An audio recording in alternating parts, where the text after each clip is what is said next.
2014-2015, année très sombre, on le savait. Les services aux plus démunis ont été touchés durement par le gouvernement. Et c'est l'année où le gouvernement, où les commissions scolaires ont fait un déficit de 44 millions.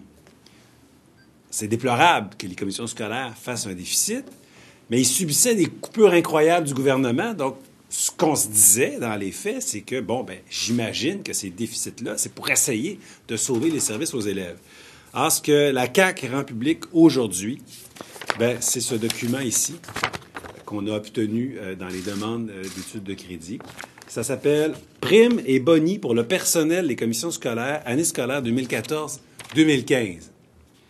Et quand on fait la somme de toutes ces primes et bonis donnés au personnel non enseignant, on arrive au chiffre faramineux de 77 505 048 $. 77,5 millions de primes et bonis aux fonctionnaires, au personnel non enseignant, la même année où les commissions scolaires faisaient un déficit de 44 millions. Ça veut dire, dans les faits, là, que les commissions scolaires ont fait un déficit, ils ont coupé dans les services, et avec cet argent-là, ça faisait 44 millions de déficit, à peu près 33 millions de coupures de services, puis avec cet argent-là, ils ont pris 77,5 millions pour donner des primes et des bonus, et des bonis, au personnel non enseignant. C'est totalement inacceptable.